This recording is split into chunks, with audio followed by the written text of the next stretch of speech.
Api selalu datang tanpa aba-aba. Ia membakar bangunan, menghanguskan harta, dan meninggalkan trauma panjang bagi para korban. Namun dalam beberapa peristiwa, api bukan satu-satunya yang menyala. Ada api lain yang ikut membesar, api tuduhan, api stigma, dan api prasangka. Dalam dunia media yang bergerak sangat cepat, tuduhan seringkali berlari jauh lebih kencang daripada fakta. Dan dalam pusaran itulah, nama Tenaga Kerja Indonesia atau TKI berulang kali ikut terbakar, bahkan sebelum penyelidikan resmi dimulai. Pada pertengahan tahun 2025, publik Indonesia dikejutkan oleh sebuah video kebakaran di Jepang. Asap hitam membumbung tinggi sirene merogi dan dalam hitungan jam.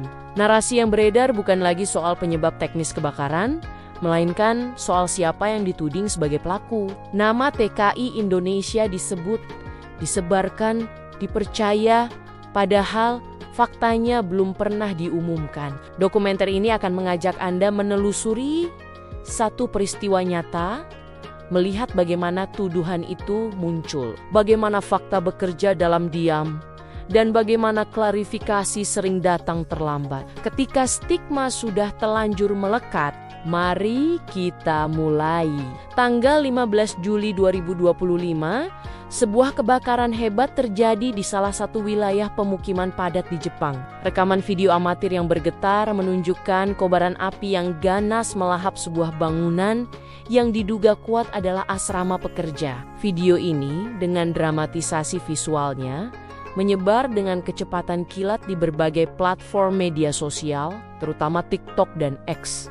Tapi yang lebih cepat dari api itu sendiri adalah narasi yang menyertainya. Dalam unggahan tersebut muncul sebuah cerita yang sangat spesifik. Kebakaran itu, katanya, disebabkan oleh pekerja asing asal Indonesia. Tuduhannya beragam.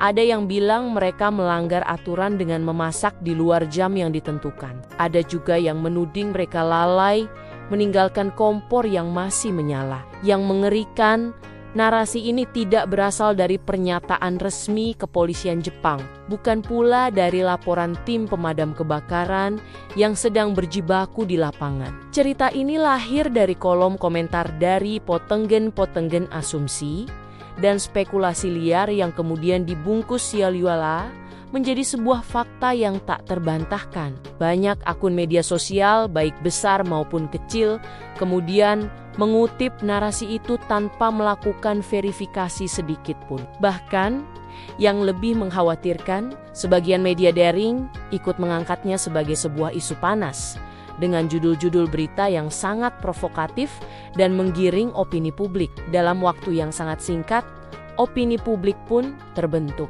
Pertanyaan yang seharusnya muncul, seperti apa penyebab teknis kebakaran ini? Atau bagaimana sistem keamanan gedung tersebut? Seketika berubah menjadi siapa pelakunya? Dan sekali lagi, dalam skenario yang menyedihkan ini, pekerja migran Indonesia yang berada jauh dari rumah untuk mencari nafkah ditempatkan di posisi paling rentan untuk disalahkan. Reaksi publik yang muncul setelah itu datang berlapis-lapis dan mayoritas sangat negatif. Kolom-kolom komentar di media sosial dipenuhi dengan kemarahan, hinaan, dan generalisasi yang menyakitkan. Serangan itu tidak hanya ditujukan pada individu yang mungkin berada di lokasi, tetapi menyasar seluruh komunitas TKI di Jepang secara keseluruhan. Beberapa komentar bahkan sampai menuntut adanya deportasi massal. Seolah-olah satu tuduhan yang belum terbukti cukup untuk menghapus seluruh kontribusi ribuan pekerja Indonesia yang telah bekerja keras di sana. Inilah yang disebut oleh para ahli media sebagai fenomena trial by social media. Sebuah pengadilan massal tanpa hakim, tanpa bukti yang sahih, dan tanpa adanya hak untuk membela diri. Media sosial yang seharusnya menjadi alat untuk berbagi informasi yang bermanfaat, dalam sekejap berubah menjadi sebuah ruang vonis kolektif yang kejam. Padahal, pada fase ini, penyelidikan resmi baru saja dimulai. Tim pemadam kebakaran Jepang masih sibuk mengumpulkan bukti-bukti di lokasi kejadian. Polisi masih menunggu hasil analisis forensik yang mendalam untuk menentukan penyebab pasti kebakaran. Tidak ada satupun pernyataan resmi dari otoritas manapun yang menyebutkan adanya keterlibatan TKI sebagai penyebab utama kebakaran. Namun, publik seolah sudah terlanjur percaya pada narasi awal. Karena, dalam logika media yang serba cepat, sebuah tuduhan yang dibumbui emosi jauh lebih mudah menjadi viral daripada sebuah fakta teknis yang mungkin terdengar membosankan. Beberapa hari setelah video viral tersebut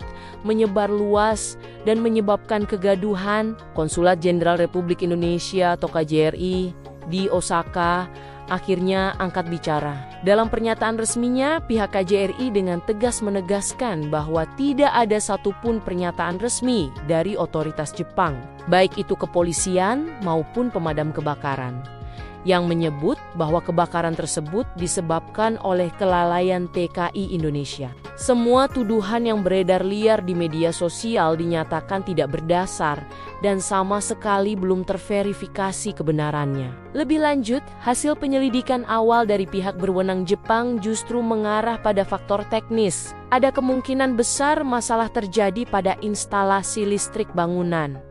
Ditambah dengan kondisi bangunan itu sendiri yang mungkin sudah tua, tidak ditemukan adanya bukti kuat yang bisa mengaitkan insiden kebakaran ini dengan tindakan individu tertentu, apalagi berdasarkan kewarganegaraan seseorang. Namun sayangnya, klarifikasi resmi ini tidak menyebar secepat dan seluas tuduhan awal. Gempita di media sosial sudah terlanjur ramai dengan narasi yang menuduh. Beberapa media yang sebelumnya ikut memanaskan situasi hanya menurunkan berita. Klarifikasi ini sebagai sebuah catatan kecil di halaman belakang, tanpa judul besar dan tanpa tekanan emosional yang sama seperti saat mereka memberitakan tuduhannya. Disinilah ketimpangan yang sangat nyata itu terjadi, tuduhan dibuat besar-besaran, sementara klarifikasi dibuat sekecil mungkin. Bagi para TKI yang bekerja di Jepang, dampak dari berita bohong ini terasa sangat langsung dan nyata. Bukan hanya pada mereka yang kebetulan berada di sekitar lokasi kejadian, tetapi dampaknya meluas pada komunitas TKI secara keseluruhan. Muncul rasa takut, cemas, dan was-was yang menghantui hari-hari mereka. Ada yang khawatir mulai dicurigai di tempat kerja. Ada yang mulai mendapat pandangan sinis dari tetangga atau lingkungan sekitar mereka. Bahkan, banyak keluarga di Indonesia yang panik bukan kepalang setelah melihat berita viral tersebut. Takut kalau anggota keluarga mereka yang sedang merantau di Jepang ikut terlibat dalam masalah itu. Padahal, mereka tidak melakukan kesalahan apa-apa. Inilah dampak yang seringkali luput dari pemberitaan, kerusakan psikologis dan sosial yang mendalam. Api di gedung itu memang sudah berhasil dipadamkan, tetapi luka sosial dan stigma yang ditimbulkannya masih terus menyala. Kasus kebakaran di Jepang ini, sayangnya, bukanlah yang pertama kali terjadi. Ini adalah sebuah pola yang terus berulang. Dalam berbagai peristiwa kebakaran atau insiden lain yang terjadi di luar negeri, pekerja migran seringkali menjadi sasaran empuk untuk kecurigaan awal. Status mereka sebagai pendatang, adanya perbedaan bahasa yang menjadi penghalang komunikasi, serta stereotip lama yang melekat membuat mereka menjadi kelompok yang paling mudah untuk dituding dan disalahkan. Namun, ketika fakta yang sebenarnya akhirnya terungkap, misalnya bahwa penyebabnya adalah kelalaian sistem, kondisi bangunan yang sudah tua, atau kesalahan dari pihak manajemen perusahaan, nama para pekerja migran ini perlahan menghilang dari pemberitaan. Tidak ada rehabilitasi nama baik yang dilakukan secara sepadan. Tidak ada permintaan maaf yang dibuat viral sebesar tuduhan awalnya, seolah-olah kebenaran tidak lagi menjadi sesuatu yang penting setelah opini publik yang salah sudah terlanjur terbentuk. Dalam dunia jurnalisme, ada satu prinsip etika yang seharusnya dijaga dengan sangat ketat, asas praduga tak bersalah, menyebutkan identitas nasional, suku, atau kelompok sosial tertentu sebagai pelaku sebelum ada fakta yang terbukti, bukan hanya sebuah kelalaian, tetapi juga tindakan yang sangat berbahaya.